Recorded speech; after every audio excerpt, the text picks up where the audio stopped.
할렐루야. 이렇게 귀한 가을날 주님을 예배하기 위해 이 자리에 나오신 성도님들 한 분 한 분을 마음 다해 환영하며 축복합니다. 오늘도 이렇게 좌우 앞뒤분들과 인사했으면 좋겠습니다. 성령 충만을 사모합시다. 성령 충만을 사모합시다. 성령 충만을 사모합시다. 성령 충만을 사모합시다. 마지막 때가 될수록 하나님을 대적하는 어둠이 참 짙어 보입니다. 그러나 하나님께서는 동시에 말씀을 통해 내가 마지막 때에 나의 영을 남종과 여종에게, 자녀와 청년과 아비들에게 부어주겠다라고 약속하셨습니다. 우리 하나님은 말씀하시는 것을 반드시 이루시는 분이신 줄 믿습니다. 그래서 이 말씀을 붙잡고 주께서 약속하신 성령을 오늘도 우리에게 충만하게 부어주시옵소서라고 성령의 충만함을 사모하며 예배하는 이 시간이 되기를 간절히 소망합니다. 우리 함께 주님을 찬양하겠습니다.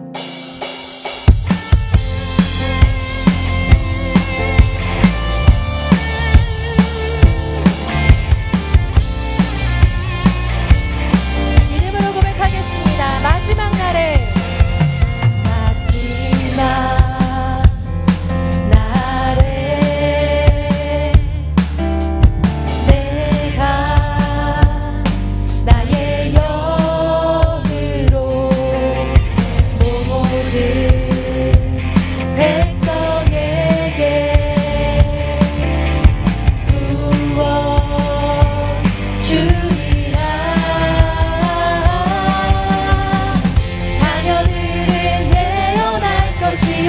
청년들은 환상을 보고 아비들은 꿈을 꾸리라.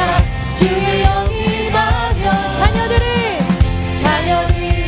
예언할 것이요 청년들은 환상을 보고 아비들은 꿈을 꾸리라. 주의 영이 임하며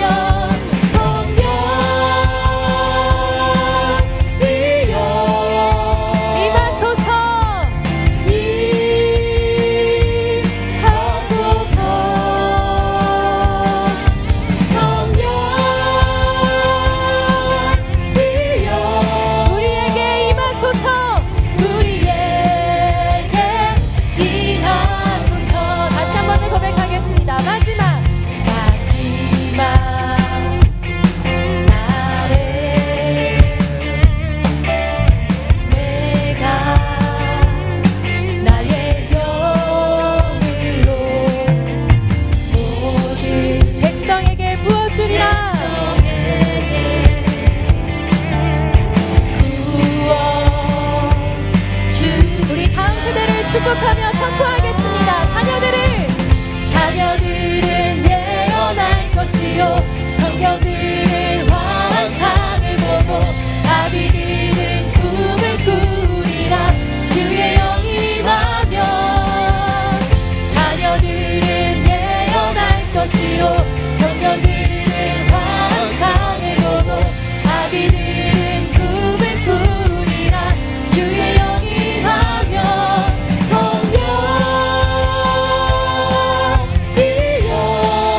주님 이 시간 임하소서.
내게로부터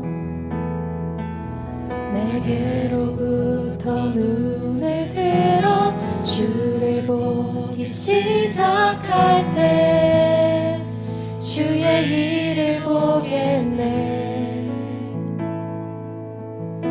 내 작은 마음 돌이키사 하늘에 꿈꾸게 하네. 주님을 볼 때 성령이 나를 변화시켜 모든 두려움 사라질 때 주의 일을 보겠네. 황폐한 땅 한가운데서 주님 마음 알게 되리. 주님을 볼 때 모든 시선을 주님께 드리고 살아계신 하나님을 느낄 때 내 삶은 주의 역사가 되고 하나님이 일하기 시작. 모든 시선을 주님께 드리고 전능하신 하나님을 느낄 때 세상은 주의 나라가 되고 하나님이 일하기 시작하네.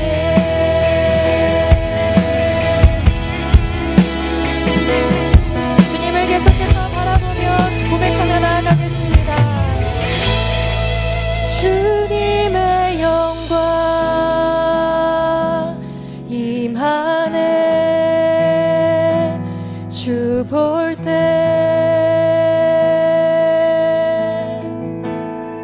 주님의 영광 임하네. 주 볼 때 주님의 영광 임하네. 주님의 영광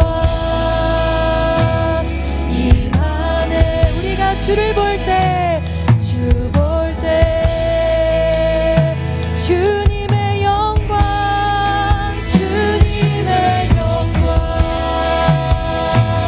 임하네. 주 볼 때 주님의 영광을 사모하며 주님의 영광 임하네. 주 볼 때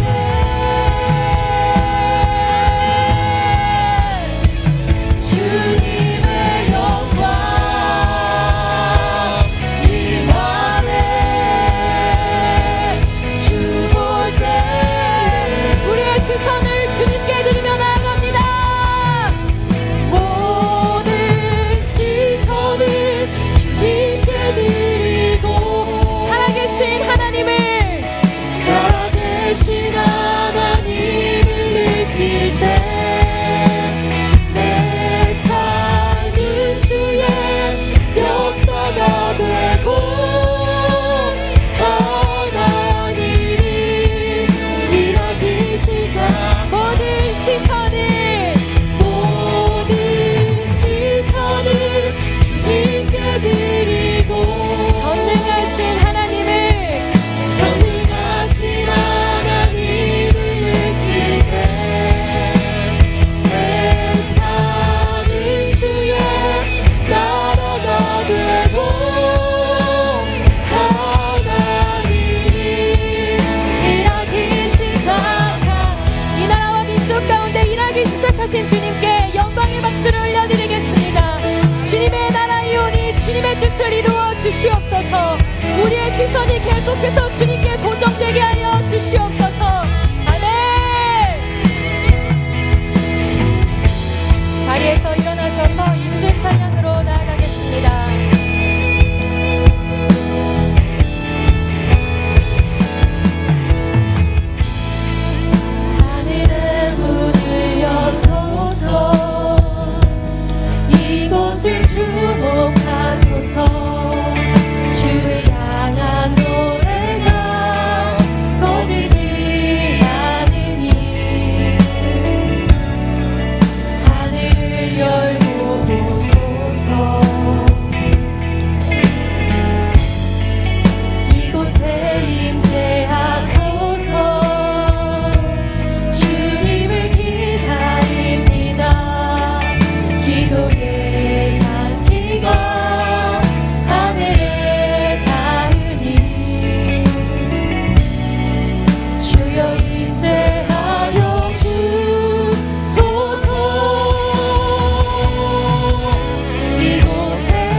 믿음을 고백하겠습니다. 나는 전능하신 아버지 하나님, 천지의 창조주를 믿습니다. 나는 그의 유일하신 아들, 우리 주 예수 그리스도를 믿습니다. 그는 성령으로 잉태되어 동정녀 마리아에게서 나시고 본디오 빌라도에게 고난을 받아 십자가에 못 박혀 죽으시고 장사된 지 사흘 만에 죽은 자 가운데서 다시 살아나셨으며 하늘에 오르시어 전능하신 아버지 하나님 우편에 앉아 계시다가 거기로부터 살아있는 자와 죽은 자를 심판하러 오십니다. 나는 성령을 믿으며 거룩한 공교회와 성도의 교제와 죄를 용서받는 것과 몸의 부활과 영생을 믿습니다. 아멘. 자리에 앉으시며 함께 인사하시겠습니다. 사랑하고 축복합니다.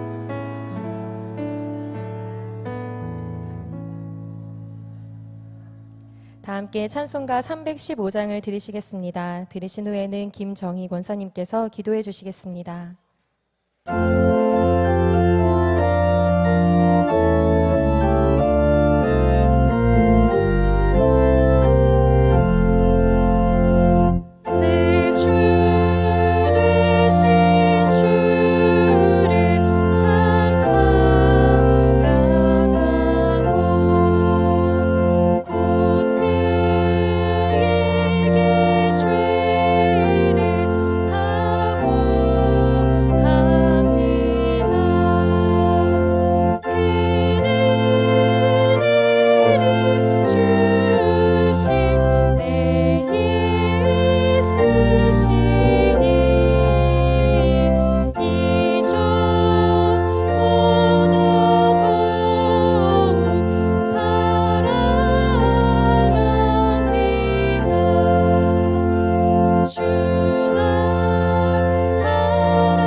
쉬지 말고 기도하라. 범사에 감사하라. 이것이 그리스도 예수 안에서 너희를 향하신 하나님의 뜻이니라. 아멘. 에베네셀의 하나님, 복된 주일 찬양과 영광을 올려드립니다. 시냇가 모든 성령님들을 사랑과 은혜로 인도하시고 믿음과 은혜의 자리로 불러주심에 감사드립니다.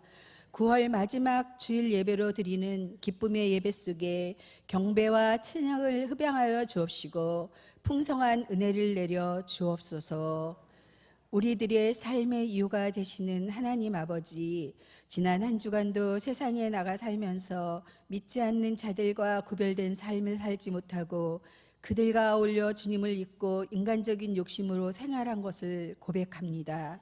오늘 예배를 통하여 제사함을 받아 우리의 마음속 깊은 곳에 남아있는 죄까지 깨끗이 주님의 보혈로 씻어 주시옵소서. 찬양 받으시길 원하시는 하나님 아버지, 시냇가 푸른나무 우리 교회 성도님들을 위해 기도합니다. 항상 깨어 기도하며 주님만 바라보며 의지하는 믿음의 성도님들 되게 하여 주시옵소서. 선포되는 말씀을 통해 우리들이 믿음이 자라나게 하시고 전도에 힘써 많은 곳을 추수하게 하여 주시옵소서. 복음을 전하다 천사의 얼굴로 순교한 스데반처럼, 다윗과 요나단처럼, 브리스길라와 아굴라처럼 서로 돕는 자들이 되게 하시며 하나님 나라의 백성으로 훈련되게 하옵시고 예배의 시간을 소중히 여기며 믿음으로 힘을 얻고 안식하는 성도님들 되게 하여 주시옵소서. 간절히 바라옵기는 다음 세대를 위한 모리아올 건축이 아무 문제 없이 건축되어지는 감동이 있게 하시며 사성수쿨 37 기도 운동으로 매일 새벽 성령으로 인도하는 기도하는 일을 멈추지 않게 하시며 예배와 말씀과 기도로 주님을 더욱 가까이 함으로 성령님을 의지하며 세상이 줄 수 없는 평안 가운데 거하게 하시옵소서. 사랑의 주님, 세우시기가가 부서를 축복하시고 주님의 영광을 위해서 일하는 일꾼이 되게 하여 주시옵소서. 이름도 없이 빛도 없이 섬기는 모든 이들이 수고해 하늘의 상급도 땅에서의 상급도 더하여 주시옵소서. 농어촌 교회에 찬양 봉사하러 간 시온 성가대와 예루살렘 성가대의 일정을 함께 해주시고 찬양을 드리는 손길 위에 감사의 제목이 넘치게 하시며 하나님께만 영광이 되게 하여 주시옵소서. 부목사님들과 전도사님들을 축복하시고 가정을 지켜주시며 목회 가운데 신방 가운데 동행하심으로 늘 기쁘게 하나님이 주신 사명을 잘 감당케 하시옵소서. 이 시간 하나님이 주시는 말씀을 듣습니다. 신용백 담임 목사님께 영육간의 강건함을 주시고 성령 충만함을 더하셔서 하나님을 대언하여 선포되는 소명의 삶과 소천의 영광 말씀이 우리에겐 하나님의 음성으로 듣게 하여 주시고 한 주간 살아가는데 큰 힘이 되게 하여 주시옵소서. 지금까지 살아온 것이 주님의 은혜입니다. 오늘을 살아가는 것도 주님의 은혜입니다. 주님이 우리를 부르시는 날까지 오로지 은혜로 살기를 원하오며 지금도 은혜 베푸시기를 쉬지 않으시는 우리 주 예수님의 이름으로 기도드렸습니다. 아멘.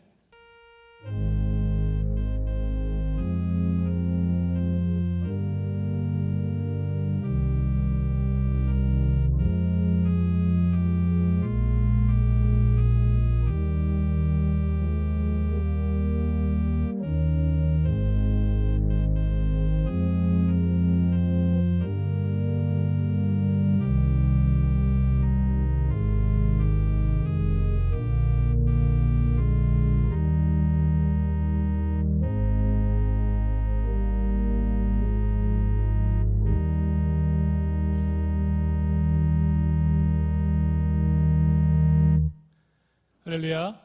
오늘도 주님께 예배하는 우리 모든 성도들에게 하나님의 크신 은혜가 이 시간 임하길 주님의 이름으로 축복합니다. 교회 소식 잠시 전하겠습니다. 기도의 거룩한 행진으로 복된 새벽을 깨어가는 37 기도 용사 모임 안내입니다. 오늘 3부 예배 후에 본당에서 기도원 4대, 5대, 6대의 모임이 있습니다. 해당되시는 기도 용사분들은 함께 참여해 주시고요. 37 기도 용사의 비전과 사명을 함께 나누는 귀한 시간 가지시기를 바랍니다.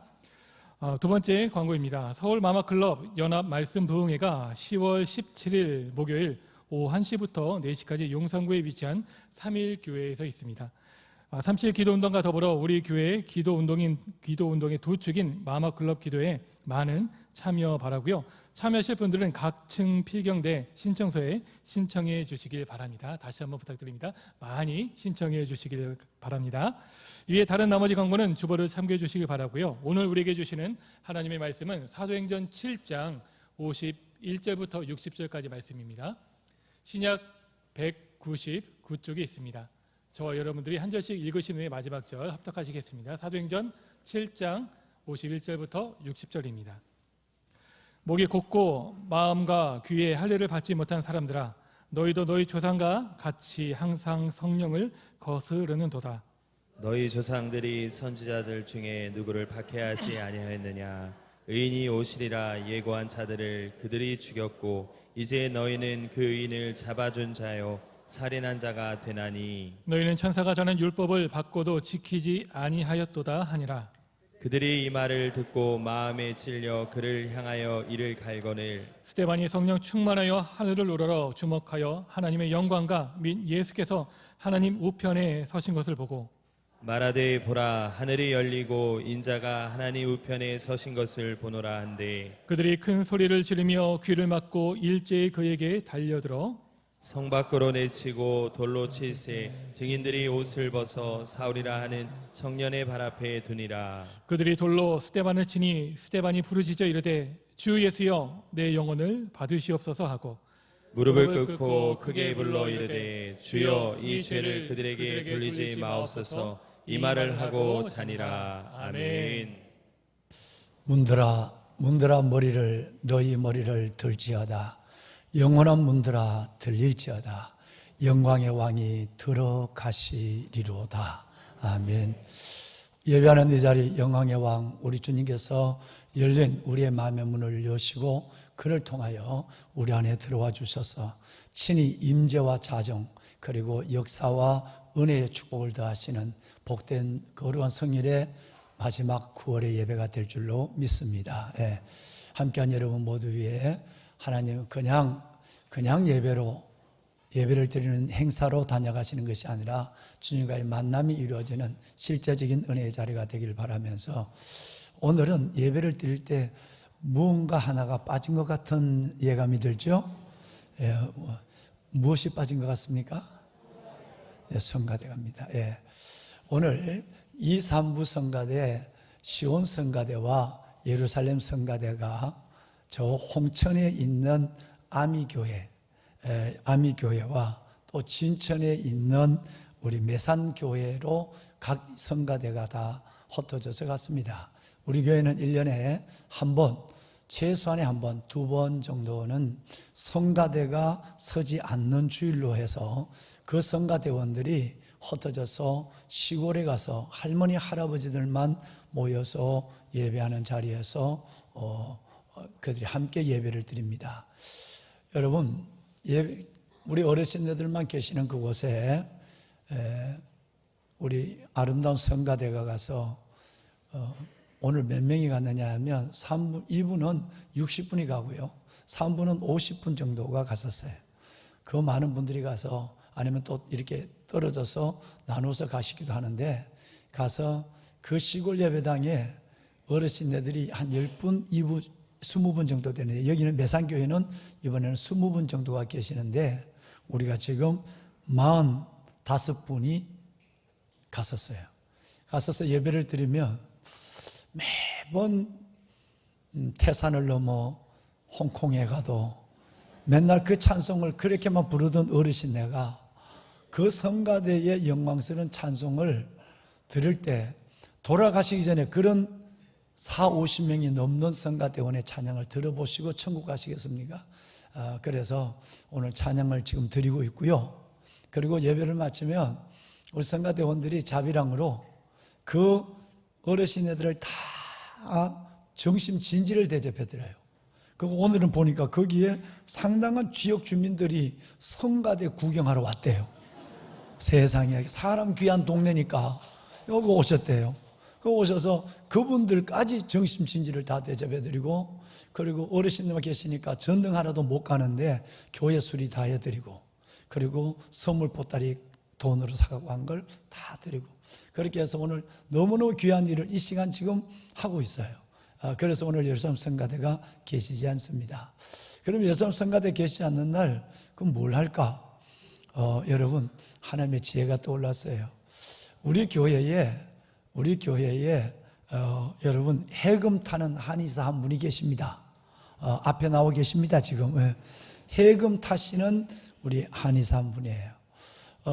심포니 한의원이라고 우리 한방병원에 경희대 한의원을 한의과를 나온 부부 한의사분이 계시죠.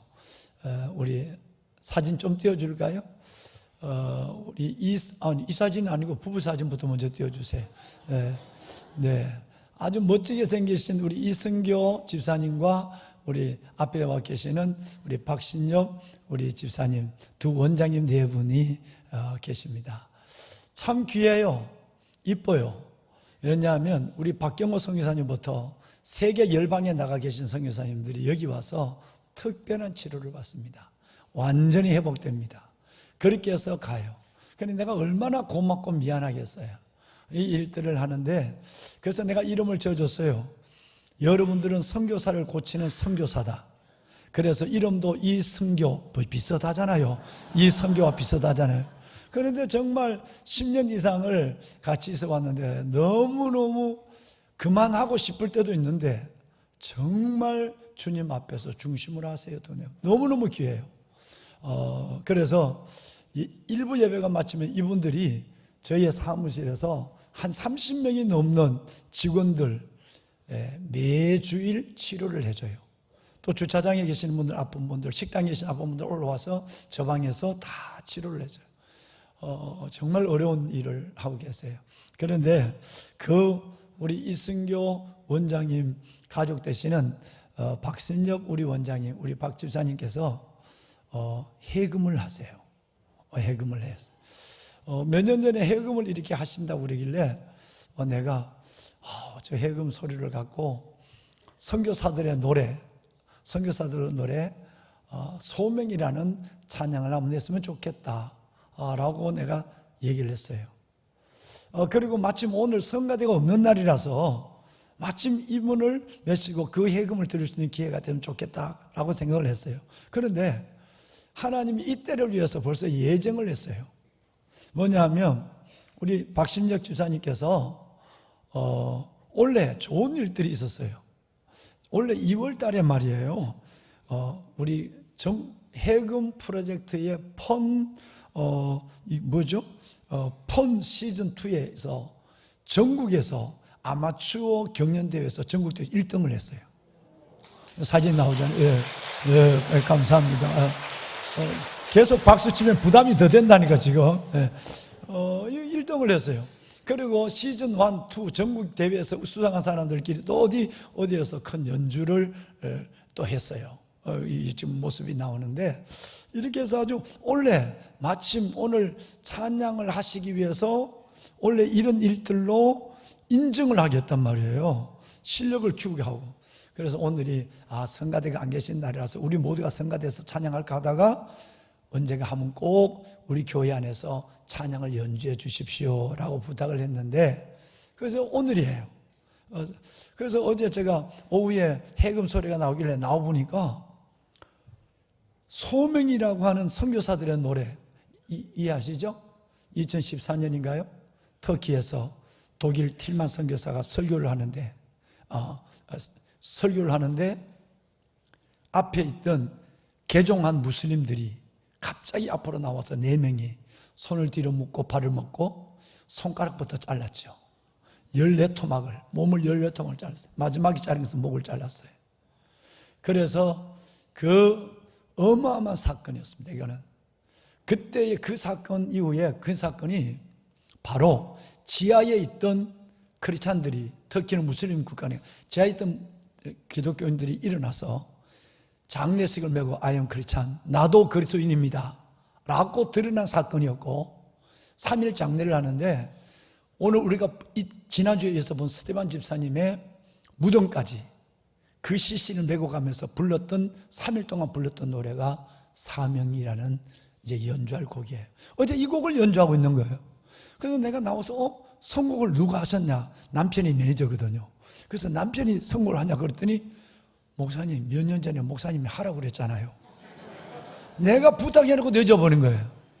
그래서 오늘 그 사명 듣기만 해도 그 애잔한 소리에 우리 안에 소명과 사명이 일어나는 사명을 연주를 먼저 할 것이고 나머지 두 번째 곡은 여러분께 물어보고 할 거예요. 제가 일단 우리 박신엽 주사님께서 정말 오늘 이 아침에 이 가을에 잔잔하고 깊은 이 해금의 선율로 하는 찬양하는 시간을 갖도록 하겠습니다.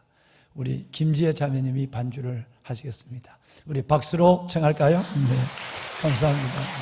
고맙습니다.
아멘, 아멘.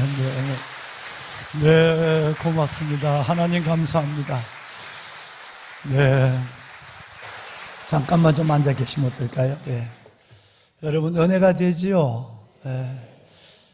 마침 2주 동안 연속해서 사도행전 6장과 7장의 말씀을 가지고 우리 어떻게 살고 어떻게 죽어야 할 것인가를 하나님 앞에 고백하고 다짐하는 시간을 갖는데, 이 사명의 찬양을 맞춘 듯이 하나님께서 드리게 그렇게 해주셨어요. 어제 제가 이 연주 연습을 하시는 데 와서 내가 부탁해놓고도 이 사명이라는 곡을 하는 걸 보고 놀랬고요. 그리고 끝나고 나서 내가 뭔가 허전함이 느껴졌어요. 왜냐하면 이 해금이 우리 국악의 현악이거든요. 이 현악기를 가지고 우리 민요를 한번 들어봐야 되지 않나. 그런데 우리 워낙 은혜가 깊은 박 집사님은, 목사님 그냥 찬양 시간 되시니까 찬양만 드리겠다고 그래서 내가 가만히 기도하는 마음에 생각했어요. 아니야, 우리 찬양 시간에 찬양 드리고 이 우리 국악을 갖고 우리 민요 한번 들려주는 거, 연주하는 거, 이것도 나는 적지 않은 은혜가 될 것 같은 생각이 들어요. 그래서 내가 성도들한테 한번 물어볼 거예요. 그랬어요. 그래서 허락하시면 이 우리 국악을 가지고 우리 민요 진도 아리랑을 한번 들어봤으면 좋겠다는 생각이 들어가지고, 이렇게 그냥 수준 높은 우리 성도분들이 이렇게 벌써 박수를 쳐주시네. 만약 여러분이 안 하면 나 안 하려고 그랬어. 여러분, 그래서 정말 우리 국악을 가지고 진도 아리랑 우리 민요 한번 들읍시다. 네, 다시 한번 우리 박수를 청할까요? 네, 좀 부탁드려요. 감사해요. 네.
네, 감사합니다.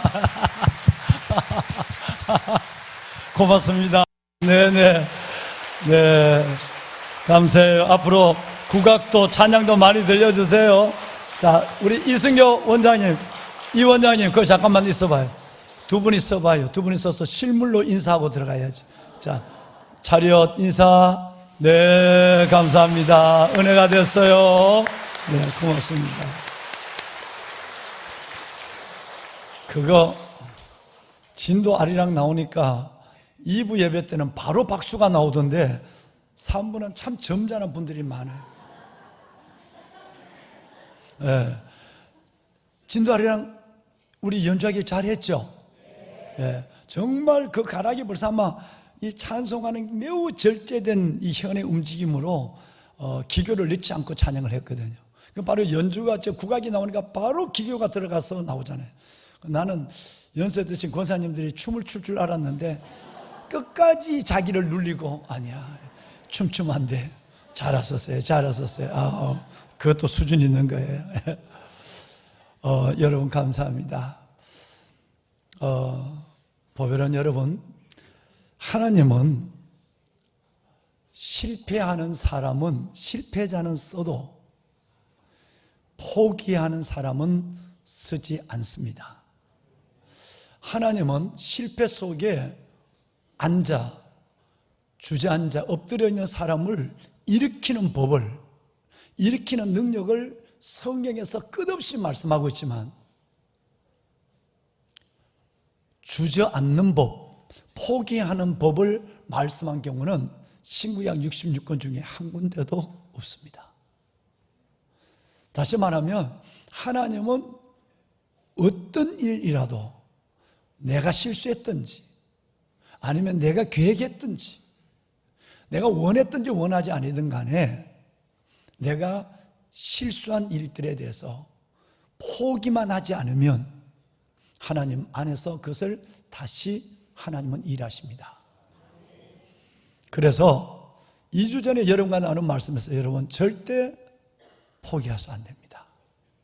사랑과의 관계도 사랑을 포기하거나 삶의 자리에서도 자신의 삶을 포기하거나 그리고 어떤 여러분의 걸음 속에서도 여러분의 걸음을 중단시키는 이것은 결코 하나님이 원하는 것도 아니고 포기는 마지막 수단이 되기도 하지만 하나님은 그 포기보다는 또 다른 우리에게 소망 중에 즐거워하며 환난 중에 참으며 기도에 항상 힘쓰며 그렇게 일어나서 걸어갈 수 있는 놀라운 믿음의 지팡이, 믿음의 좌표를 하나님이 주셨기 때문입니다. 그래서 여러분들에게 한 가지 오늘 이 시간 여쭤볼 일이 있습니다.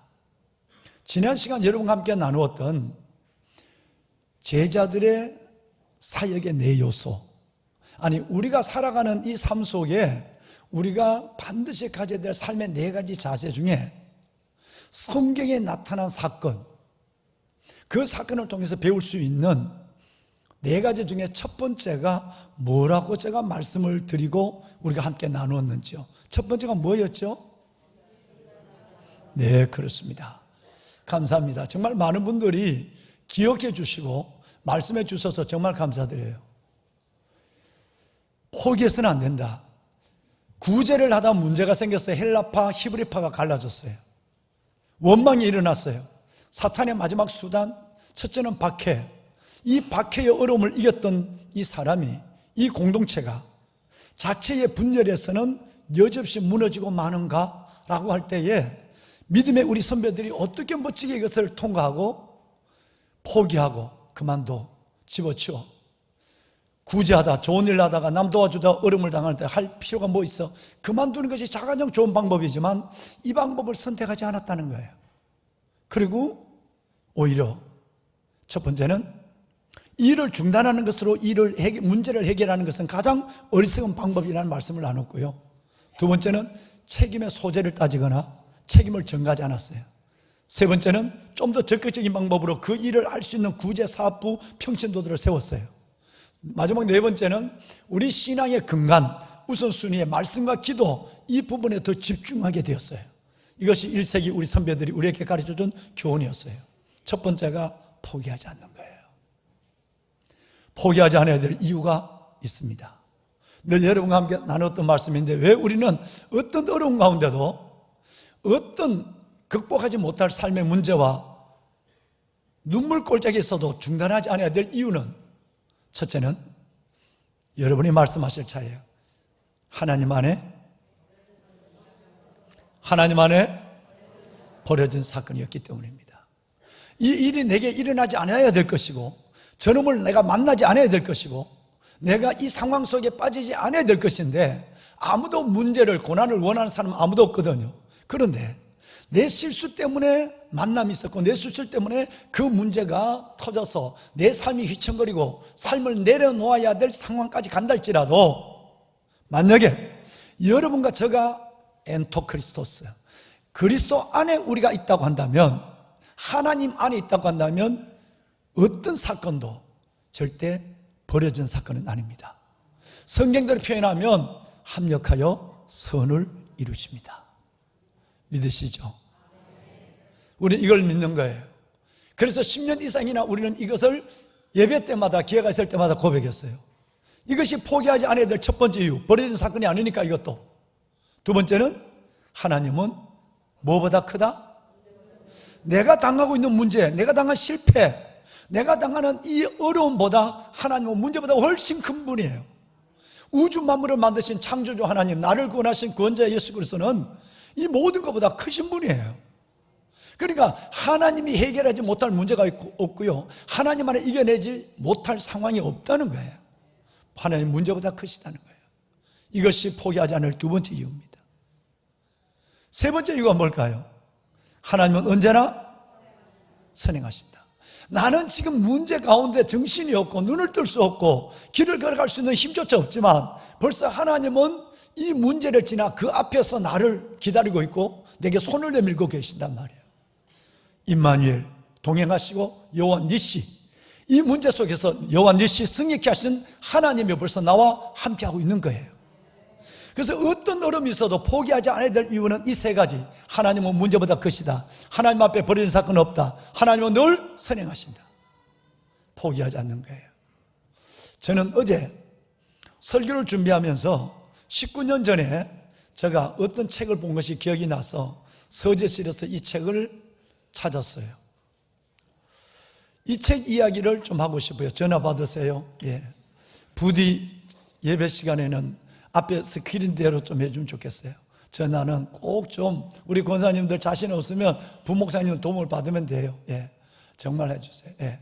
다시 부탁을 드리고요. 19년 전 저는 책 한 권을 손에 들고 매우 감동 있게 책을 읽었습니다. 보신 분이 계실지 모르겠어요. 많은 분이 보실 거예요. 기적은 내 안에 있다라는 책이에요. 이 책이 어디 있을까 싶어서 온 서재실을 뒤지다가 꽂힌 것이 아니라 선반에 올려져 있는 이 책을 따서 먼지를 들고 20년 가까운 세월에 읽었던 이 책을 다시 한번 보면서 지금 이분이 뭘 하고 있을까? 잘하고 계시겠지라고 하는 기대를 갖고 이 책을 어제 또 한 번 토요일 날 늦은 시간까지 쭉 한번 강산이 두 번 더 변하는 그 시간의 세월을 흘러가서 보면서 마음의 은혜를 가졌는 책이 기적은 너희 안에 있다고 하는 이 주인공 이승복 박사, 이승복 의사의 이야기입니다. 여러분, 이분은 오늘은 정말 너무나도 영광스러운 기적의 열과 또 너무나도 안타까운 이야기를 함께 해야 될 상황이 되었어요.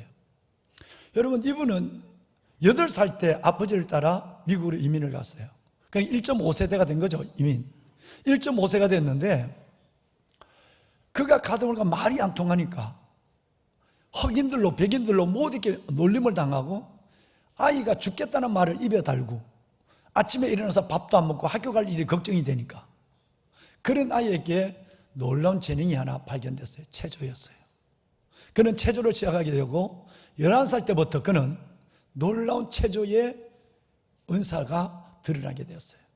드디어 그의 체조는 그가 18살 때 전미 미국 전역에 있어서 체조 국가대표 상비군으로 선발되고 그때 88 올림픽을 한국이 여러분 개최된지라 한국에서 여러분 이분을 한국의 대표로 보내서 금메달을 따려고 오늘은 이 전화가 왜 이러죠? 여러분 지난번에 내가 얘기했는데 이제는 예배 시간에 전화벨이 울리면 그 전화는 내가 가져간다 그러는데 정말 여러분 오롯이 전화를 꺼주셔야 됩니다. 여러분, 만약에 옆에 있는 예술의 전당에서 여러분 하는데 전화벨이 이렇게 2번, 3번 울리면 굉장히 당황해합니다. 연주자들이. 감독도 마찬가지고. 저는 어느 연주자에게 여러분 그 전화벨을 있는 분을 밖으로 메시는 경우도 제가 최근에 봤어요. 살아계신 하나님, 만왕의 왕 앞에 예배를 드리는데 스크린 떠서 제발 휴대폰을 좀 잠재워 주셔야 하는데 그걸 확인하지 않으신다는 것은 좀 그시기하잖아요. 그시기하잖아요. 좀 봐주세요. 예, 여러분 어디까지 했는지 모르겠어요.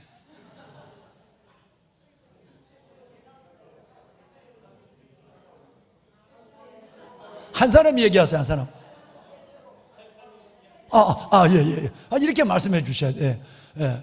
여러분, 그래서 전미 올림픽 선수 상비군으로 뽑히기도 하고 우리 88 올림픽이 결정됐기 때문에 우리나라에서 국가대표로 이 사람을 여러분 세우려는 그런 일들이 진행되고 있었어요. 그러는데 18살 때 83년도였죠.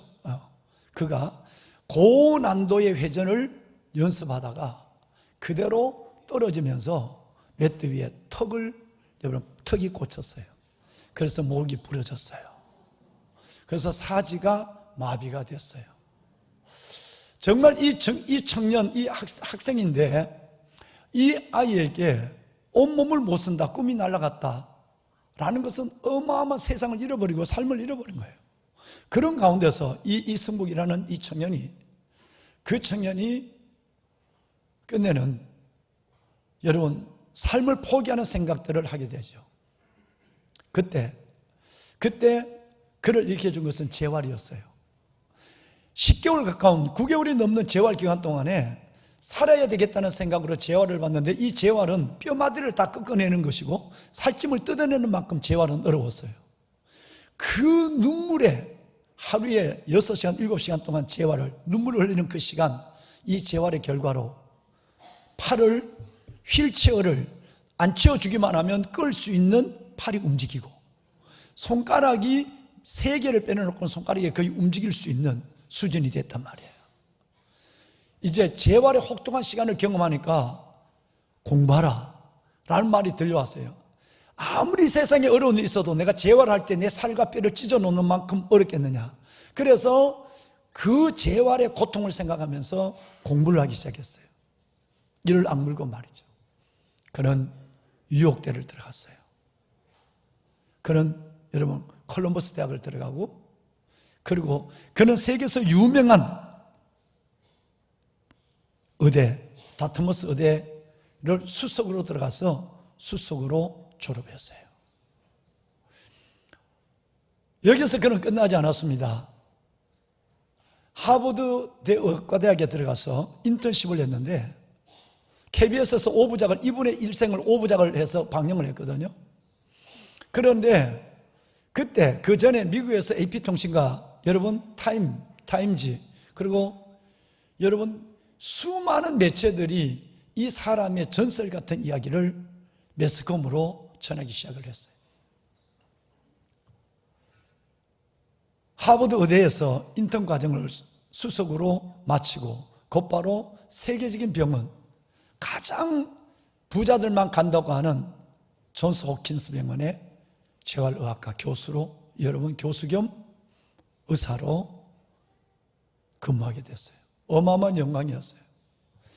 세계 최고의 체조 선수를 꿈꿨던 그가 모든 것이 다 사라진 가운데 그가 공부를 해서 유명한 대학을 가고, 그리고 거기에서 자기가 의사가 될 뿐 아니라 그것을 가지고 여러분 우리 분들이, 많은 분들이 아니면 여러분 존스 홉킨스 대학의 재활의학과 교수가 됐다고 하는 것은 이거는 정말 기적의 기적을 이루는 것이었어요.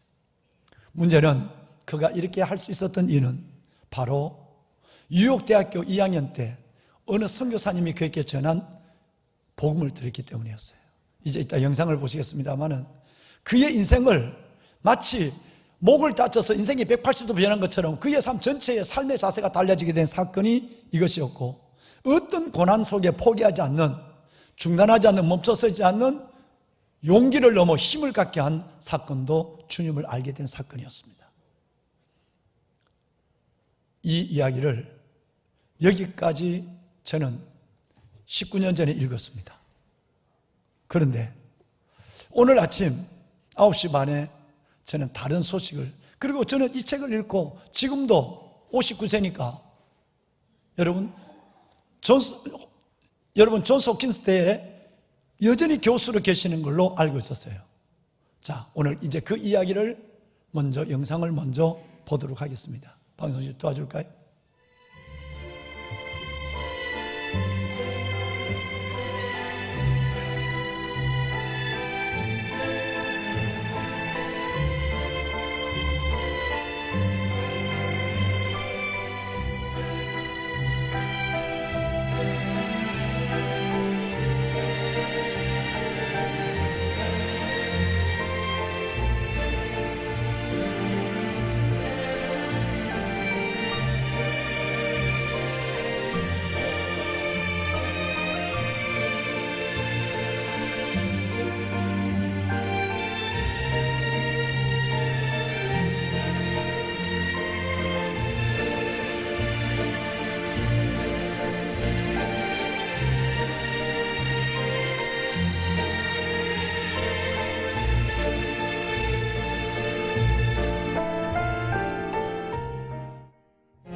used to be a gymnast.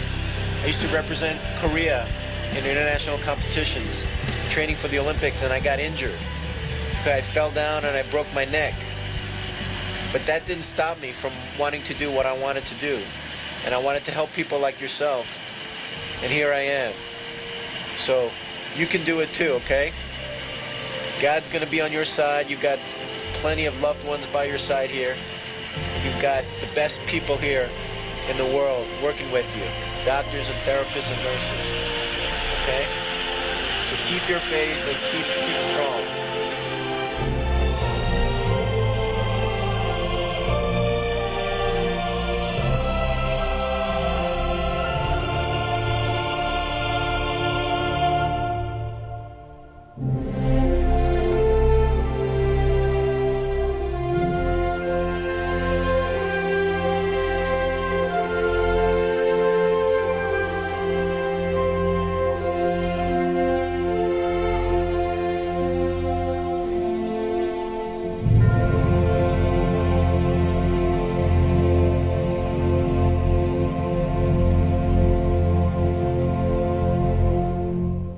네.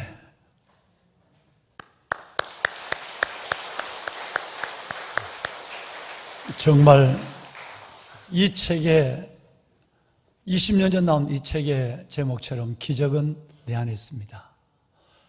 예수 그리스도를 알고 그 안에서 새로운 인생에 포기해서 그리고 도전으로 야성에서 믿음으로 자라간 그의 인생 늘 읽어도 가슴이 가득 차는 무엇을 느꼈어요. 근데 여러분, 지난주에 저와 여러분 나눈 설교 제목을 다시 한번 말씀을 드리면 방송실 설교 제목 좀 띄워줄까요? 지난주에 이어서 오늘은 두 번째예요. 소명의 삶, 소천의 영광이었어요. 오늘 저는 1부 예배를 마치고 어제는 저는 이 책을 제가 또 한번 읽었고요. 참 궁금했어요. 그랬더니 제가 인터넷에 들어가 보니까 이분의 그동안 세계에서 강연한 거 이런 일들만 가득했어요. 그래서 이 영상을 KBS에서 제작한 또 이 영상을 성도분들에게 보여드리며 포기하지 마라. 문제를 중단하는 것으로 문제를 해결하는 것은 아주 어리석은 것이다 라는 말씀으로 스테반 집사님의 삶, 소명의 삶과 스테반 집사님의 마지막 순교의 영광을 정의하면서 오늘 설교를 두 주에 이어서 마치기로 했어요. 그런데 1부 예배를 마쳤는데 부목사님이 급하게 종이 한 장을 들고 올라왔어요. 얼굴 표정이 심각했어요. 나는 성도들에게 무슨 문제가 생긴 줄 알았어요. 목사님 왜 그러세요? 목사님, 이승복 박사가 지금 의사생활을 못하고 있습니다 라는 거예요. 기사를 보니까 여러분, 우리가 4주 전에부터 얘기했던 그 부분이 또 하나 현실적인 문제가 드러났어요. 그가 2014년까지 15만 불의 의료지원금을 횡령한 사건이 드러났어요. 15만 불. 그 당시는 1억 5천만 원 정도밖에 되지 않는 돈이에요. 그러면 존스 홉킨스 대학의 의사가 받는 월급이 한 달에 7천만 원 정도가 되는 걸로 알고 있어요. 한 달에. 2달 월급이 안 되는 이 돈을 여러분 아마 자연스럽게 어떻게 의료지원금을 어떻게 했는지 이것이 미국 법정에서 문제가 됐어요.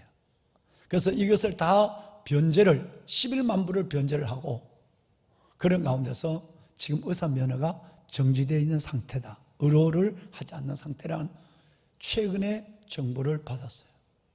깜짝 놀랐어요. 때로는 마음에 많은 생각을 했어요. 내가 어제 다시 이 책을 19년 전에 읽은 책을 어제 저녁에 다시 한번 읽으며 어떻게 살까? 지금 59인데 65년생이거든요. 어떻게 살까 궁금을 가졌는데 하나님의 부르심, 구원, 그 소명의 삶을 살았던 사람이 아직 소천의 영광은 하지 않았을 것이고 존스 홉킨스 때 그 유명한 세계적 병원에 의사로 굉장한 노하우를 가지고 잘할 텐데 성장하고 있을 텐데 라고 했는데 의외로 그 기사를 오늘 1부 예배를 마치고 제가 안 거예요. 그래서 곧바로 영상실에 이 영상 내려 이승복 박사 얘기는 안 할 거야 라고 얘기했어요. 그리고 제가 가만히 사무실에 앉아서 이분을 위해서 기도했어요. 큰 것에 이기고 작은 것에 넘어지는 사람, 그토록 여러분과 제가 지금 3주 동안 얘기하고 있는 크리스찬의 진실과 성실, 거짓이라고 하는 것은 단순한 윤리적 도덕적 문제가 아니고 성품의 문제가 아니라 이것은 천국과 연결되어 있는 문제라고까지 강력하게 여러분과 함께 나눴어요. 핍박을 이겨낸 교회가 아나니아 삽비라의 부정직한 거짓 사건에 넘어진 것을 사도행전 5장이라는 성경이 왜 이렇게 우리에게 좋지 않는 사건을 자세하게 말할까? 아니야. 제가 다시 전화를 했어요. 영상 다시 올려. 2부 예배, 3부 예배 때 이 영상을 또 보여줄 거야. 그리고 여러분께 보여드린 겁니다. 한 사람이 불행히 야성적인 도전으로 말미암아 하나님 안에서 주님을 만나고 어떻게 하나님의 멋진 음부에서 하나님께서 낙원으로 절망에서 하나님의 희망으로 이끌어줬는가는 그 놀라움, 이 책 자기의 고백대로 기적은 예수 안에 있는 내 안에 있었어요. 그런데 끝내는 큰 것에 이겼는 우리들이, 이 사람이 작은 것에 이기지 못할 때에 얼마나 맛을 잃은 소금이 돼서 세상이 짓밟히는 소금이 됐는가. 그렇다면 2주 전에 여러분과 함께 나눈 우리의 삶은 스데반 집사님처럼 누구든지 다 소명의 삶, 그리고 하나님 그만할 때 소천의 영광, 하나님 앞에 서는 순간에 삶의 내용을 안고 가는 거니까 소천의 영광이라고 하는 이 말씀을 나눈 이것 때문에 하나님 이걸 보여주시는구나. 그래서 오늘 저는 이 말씀을 여러분께 드립니다. 진실해야 합니다. 다시 3주 전에 말씀을 드리면 아나니아 삽비라의 부정직한 거짓말 사건이 왜 이 사건 거짓말을 한 번 했다고 하나님이 교회 앞에서 그 두 부부를 죽여야 하는가 라고 하는 질문에 대한 대답으로 설교를 3주 전에 마무리했지만 그만큼 이것은 중요한 사건이고 교회가 시작되는 교회 공동체를 오염시키는 사건 속에서 이 특단의 조치를 하지 않으면 교회가 위장을 쓰고 거짓의 가면을 갖고 성도들이 살아간다면 교회의 존재의 의미는 사라져버린 것이에요.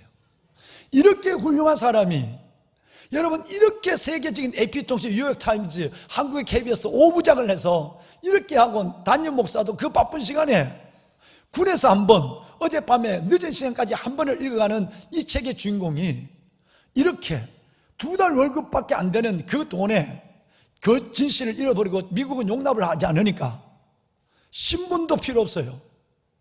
그렇다면 미국이 무서운 것이 아니라 우리를 보시는 하나님은 더 무서워요.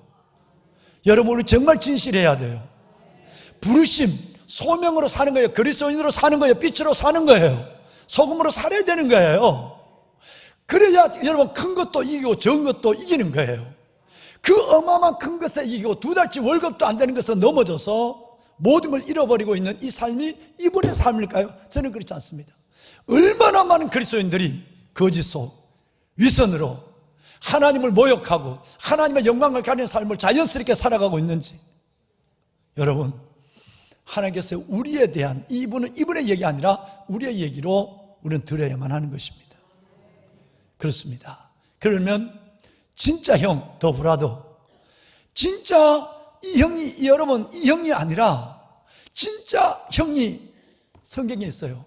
그분은 진리의 예수 그리스도, 또 그분의 삶을 삶에서 소명으로 재현하고 마지막 죽는 그 순교의 시간까지 예수님의 모습 그대로 재현했던 우리가 지금 2주째 보고 있는 스데반 집사님, 지난 주간은 8분이라는 시간을 들여서 여러분과 제가 이 성경 한 장을 다 읽는 그런 시간을 함께 가졌습니다. 보배로운 여러분, 성경도 없는 시대에 목회자도 아닌 집사님이 예수 그리스도 중심의 구속사적 관점에서 디알로지칼, 변증적 논리로, 그리고 더 나아가서는 여러분 아브라함으로부터 다윗, 예수께 이르는 통시적 개념으로서 하나님의 말씀을 설교한 이 7장의 명설교를 우리는 지난주에 함께 읽었습니다. 그리고 그는 이제 그 설교대로 살아왔습니다. 그리고는 이제 마지막 55절 이하에서 그는 마지막 순교의 자리에 소천의 영광을 어떻게 가고 있는가 하는 것까지 말씀들이 오늘 이어졌습니다. 그렇습니다.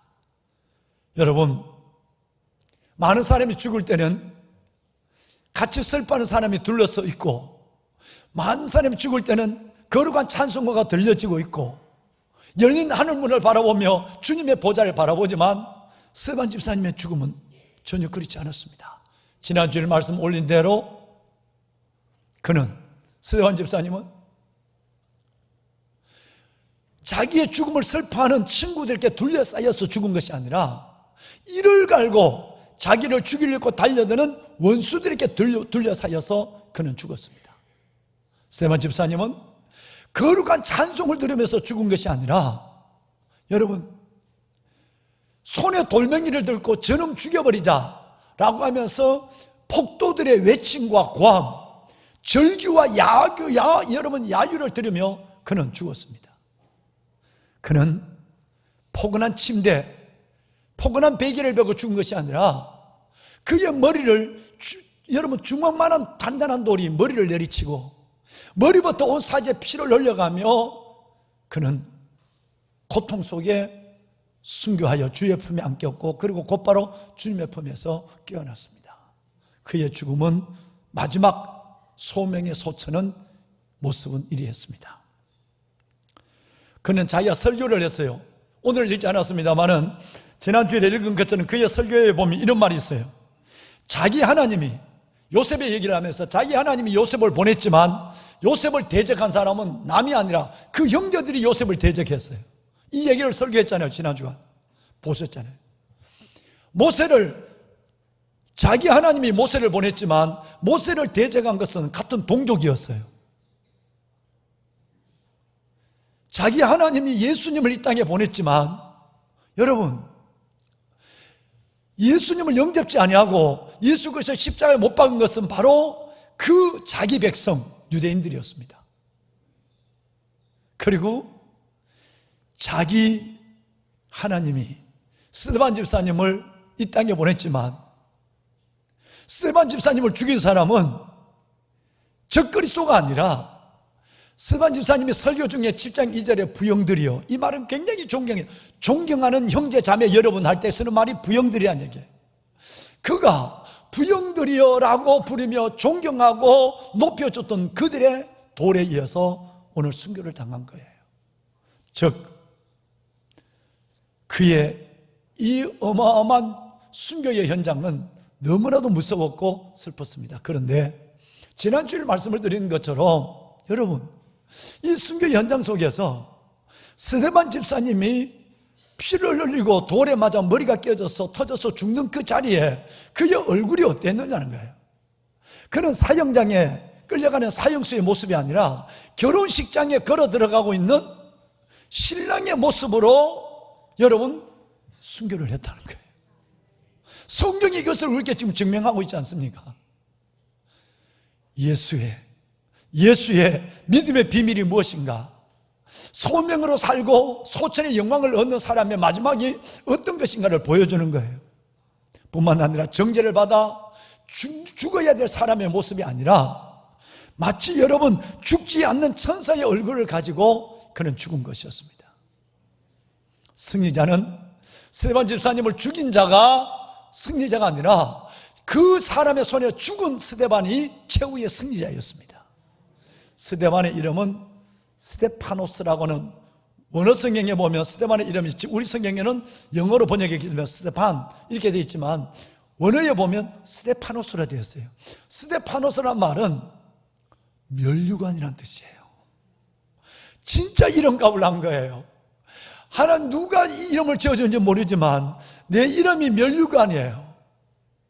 소명의 삶을 살다가 하나님 소명의 삶을 살다가 마지막 소천의 영광을 얻는 그 자리에서 스데반 집사님은 실패자가 아니라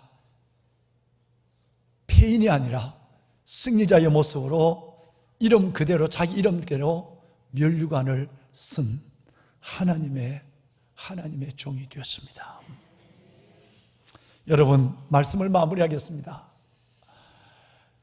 그는 삶은 소명으로 예수님처럼 살았습니다. 그의 죽음은 예수님처럼 그대로 예수님을 닮은 모습으로 하늘나라 갔다는 것을 오늘 짧은 읽으신 내용에 나와 있어요. 그는 죽으면서 하늘 보좌 우편에 서 계신 예수님을 눈으로 봤다고 두 번이나 55절과 56절에 보면 스데반 집사님이 돌에 맞아 순교할 때 그 영혼을 고난받는 종을 지지하기 위해서, 그리고 그의 영혼을 영접하기 위해서 하늘 보좌에서 뿔떡 서 계신 예수님이 55절에도 56절에도 표현되고 있습니다. 저는 이것이 너무 쉽게 이해가 되고요, 너무 쉬워졌어요. 우리 형님 형수님이 여기 와 계시는데, 제가 어릴 때 굉장히 여러분 잘 못 걸었어요.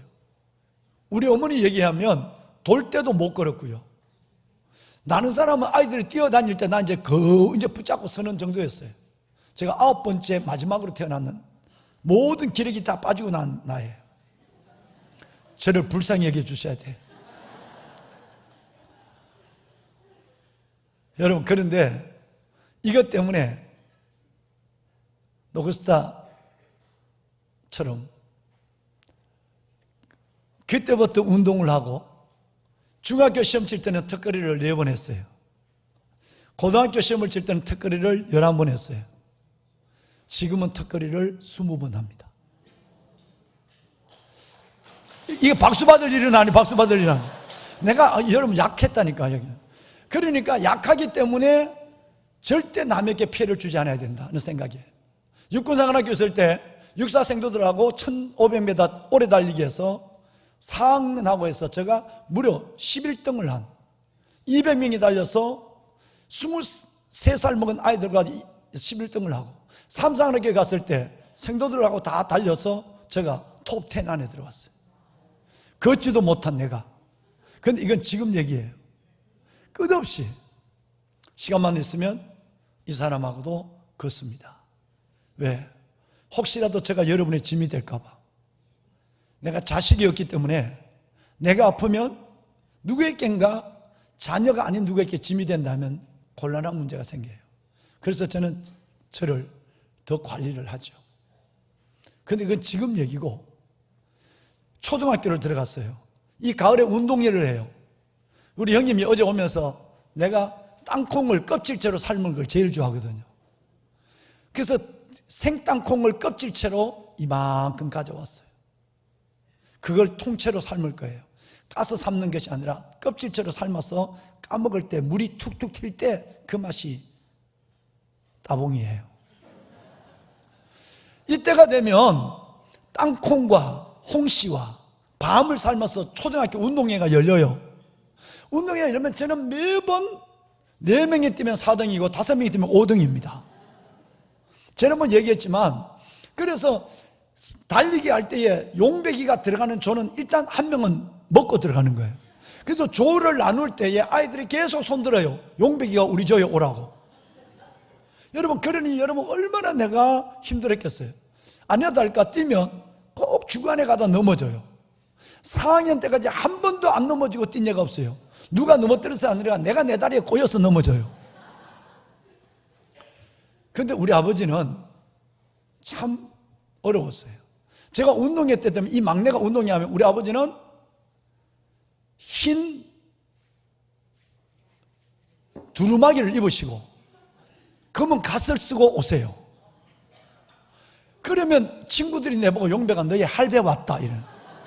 얼마나 창피한지. 다른 집 아이들의 아빠는 다 젊은데 우리 아버지는 안 오셔야 되는데 우리 아버지는 흰 도포를 입으시고 갓을 쓰고 오신단 말이에요. 아버지 제발 좀 오지 마 그러면 아무 말씀도 안 했어요. 그러면 우리 아버지가 또 연세가 더 오니까 꼭 본부석에 앉혀요. 또 교장 선생님이. 나는 아버지를 안 밟으려고 그래. 근데 여러분 놀라운 것은요, 가다가 4학년 때까지 안 넘어질 때가 없었어요. 한 권의 공책도 연필 하나도 못 탔어요. 한참 뛰다가 내가 내 다리에 꼬여서 넘어지면 제일 먼저 넘어져서 어디를 볼까요? 본부석의 아버지를 봐요. 우리 아버지를 보면 놀라운 것이 있습니다.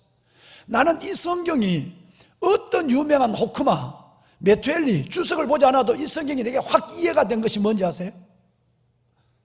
스데반 집사님이 돌에 맞아 죽는 순간 하늘 보좌 우편에 서 계신 예수님을 봤다. 성경에 예수님이 하늘 보좌에 앉아 있을 때 앉아 계셨다는 표현만 있지 서 있는 표현은 없어요. 요한계시록도 심지어 마태복음 26장 64절을 보면 보좌에 앉아 계시는 예수님만 나와요. 그런데 여기는 예수님이 서요. 고난받는 종의 영혼을 받으시기 위해서, 격려하기 위해서 서요. 나는 이게 얼마나 내게 빨리 이해가 됐겠어요. 달리기를 해요. 내 발에 내 동물에 떨어졌어요. 애들은 저만큼 달려가요. 그럴 때 나는 무릎 까진 무리에 피 흘리는 무릎을 안고 이렇게 본부석을 바라보면 우리 아버지가 어느 사이에 벌떡 일어나 신호 도포를 들고 갔을 생각 보이기는 얼마나 잘 보여. 벌떡 일어나 우리 아버지가 있는 거예요. 여러분, 제가 왜 울면서 다시 안 들어온지 아세요? 서 계시는 우리 아버지를 보니까 걸어서라도 끝까지 결승점까지 가는 거예요. 그래서 제자 훈련할 때 한 얘기가 뭐였죠? 꼴찌라도 끝까지 가야 박수 받는다. 내가 일어나서 피를 철철 흘리고 무릎이 까져서 결승점에 가면 모든 사람이 1등에게는 박수 안 쳐줘요. 내 인생은 다 박수 쳐줘요. 여러분, 나는 그 박수 받으라고 된 것이 아니라 넘어지자마자 눈물을 흘리며 쳐다보면 본부석의 아버지예요. 언제 일어난지 모르고 도포 입은 아버지가 갓을 쓰고 벌떡 일어나는 거예요. 그러니 여러분, 사도행전 7장 55, 56절이 내게 얼마나 다가왔겠어요. 어느 세계적인 주석가가 없어도 그래. 여러분과 제가 고난을 당하고 소명의 삶을 살다가 소천의 영광의 그 시간이 될 때 하나님이 짧은 인생 여정 끝나고 내 영혼이 주 앞에 갈 때 주님은 이 고난받는 종, 힘든 인생의 영역을 살아온 여러분의 삶을 받기 위하여 우리 아버지는, 우리 주님은 앉아있을 수가 없어. 벌떡 일어나. 사랑하는 딸아, 아들아, 얼마나 고생이 많았냐. 내가 너를 안아줬고 업어줬지만 인생 그 광야길을 잘 걸어왔다고. 벌떡 일어나 여러분을 맞이할 주님을 믿으시길 바랍니다. 보배는 여러분, 스데반은 이 영광을 보며 순교를 했어요. 뿐만 아니라 예수님처럼 기도했어요. 부르짖어 기도했다고 그랬어요. 살려달라고 겁이 나서 절규하는 울음을 낸 것이 아니라 살려달라고 고함을 친 것도 아니고 예수님 나 좀 자비를 베풀어 달라고 예수님을 바라보면서 자비를 구한 것도 아니고 예수님과 똑같은 기도 두 마디를 하려고 부르짖었어요. 두 마디는 뭘까요? 내 영혼을 아버지 손에 부탁합니다. 누가 드렸던 기도죠? 예수님이 십자가 위에서 드렸던 마지막 기도예요. 예수님처럼 살았던 그가 중간에 변질돼서 죽을 때는 달라지는 것이 아니라 예수님처럼 살았던 그가 예수님 그대로 모습대로 하나님, 이제 육신은 이 땅의 삶을 마무리하고 육신의 장막은 무너지지만 내 영혼은 아버지 손에 부탁합니다 라고 하는 기도를 주님처럼 드렸고요. 마지막 기도는 더 기가 막혀요. 예수님이 아버지여 저들의 죄를 용서해 주십시오. 자기를 십자가 못 박은 사람을 하는 거예요. 저들이 하는 것을 알지 못합니다. 이 기도를 스데반 집사님도 그대로 해요. 오늘 여러분 읽으신 거 말씀해 보면 여러분 59절 말씀을 한번 봐요. 아버지여 저들의 죄를 용서하여 주옵소서. 방송실 띄워주실까요? 방송실 띄워주실까요? 방송실 띄워주세요. 예, 고맙습니다. 예. 노란 글씨만 읽어볼까요? 주여 왕관의 보석 같으신 여러분, 주님처럼 살다가 주님 품에 안길 때 가장 영광스러운 주님의 모습으로 안겼어요.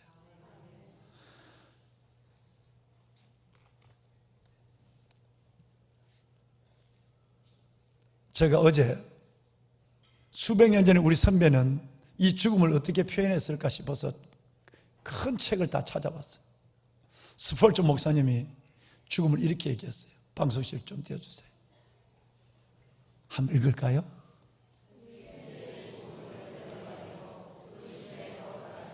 그 면류관에 쓸 머리다. 두 가지예요. 삶과 죽음이에요. 소명의 삶과 영광스러운 소천의 죽음.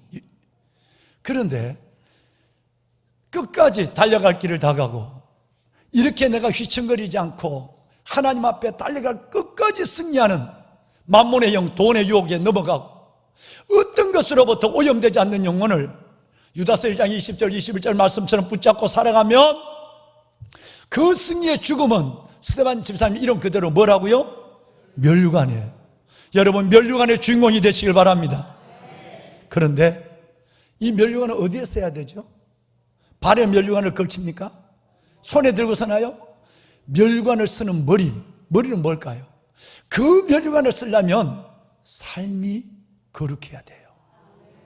부르심의 거룩한 삶, 소명의 삶을 살아가는 그 소명의 삶은 면류관을 받을 머리요. 여러분 마지막 아름다운 소천의 영광은 바로 그날 우리에게 주시는 면류관이라고 수백 년 전에 스펠son 선배님은 어느 글에 이걸 표현했더라고요. 멋지게 살고 아름답게 늙읍시다. 한 사람의 퇴장은 한 사람의 등장으로 하나님을 연결합니다. 58절에 읽으신 내용에 스데반 집사님의 여러분 그 죽음에서 죽인 사람들이 옷을 벗어서 사울이라는 발 청년이 앞에 두었다고 그랬어요. 사형 집행관은 사울이었습니다. 책임관은 그 죽음을 지켜보던 그 얼굴을 지켜봤던 사울은 이제 다음 장 사도행전 9장에 보면 그가 회심의 역사가 일어나고 예수를 영접하고 예수를 믿는 사람을 죽이고 교회를 자멸했던 사울은 신약 성경에 3분의 1 반 가까운 성경을 기록한 하나님의 위대한 종으로 거듭납니다. 스데반의 죽음이 사울의 등장으로 이어지는 기가 막힌 하나님의 순환의 드라마. 하늘의 미랄은 미랄로 끝나지 않습니다.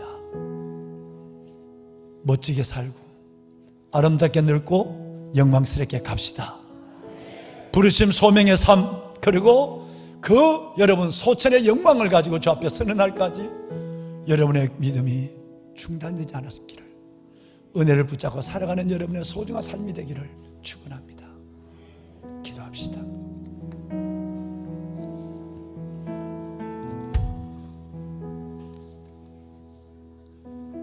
여러분,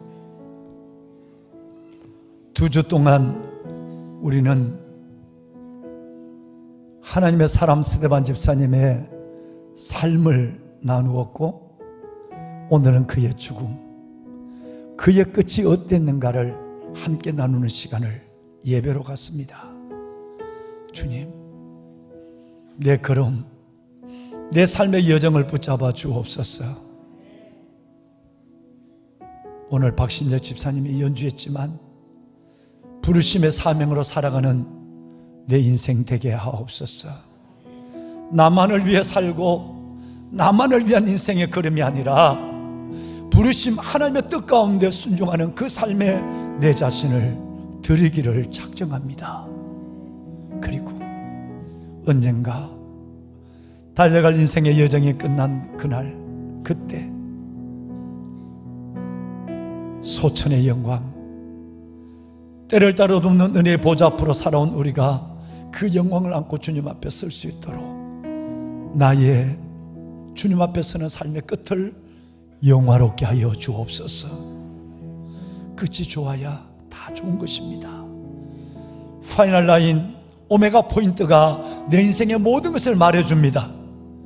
끝까지 의인은 오직 믿음으로 말미암아 살리라. 성령님 저를 도와주시옵소서. 여러분의 마음으로, 여러분의 입술로 조용히 기도하고 저의 기도로 마치겠습니다. 기도하시죠.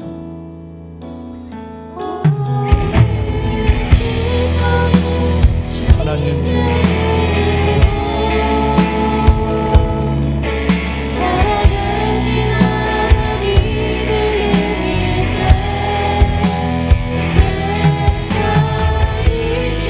하나님, 나를 붙잡아 주시옵소서. 하나님 부르심, 하나님의 부르심의 소명 가운데 나를 통해 이루실 하나님의 거룩한 뜻을 생각하며 살아가게 하여 주옵시고, 이제는 아버지 하나님 분별의 지각과 순종의 용기를 가지고, 분별의 지각과 순종의 용기를 가지고 걸어가게 하시고, 끝내는 주님이 내 삶을 받으시는 그 시간, 하나님 여기 소천의 영광 가운데 주의 얼굴을 보게 하여 주옵소서. 예배하는 하나님의 자녀들의 영혼을 붙잡아 주시고, 오 아버지 하나님, 강권하시는 성령 안에 이들의 삶을 영화롭게 하소서. 이들의 삶을 복되게 하여 주시옵소서. 가을의 아름다운 열매처럼 우리의 삶의 아름다운 열매를 주님 앞에 드릴 수 있도록 내 믿음의 옥합을 깨어드리는 믿음의 사람 되게 하여 주옵소서. 축복하여 주옵소서. 역사하소서.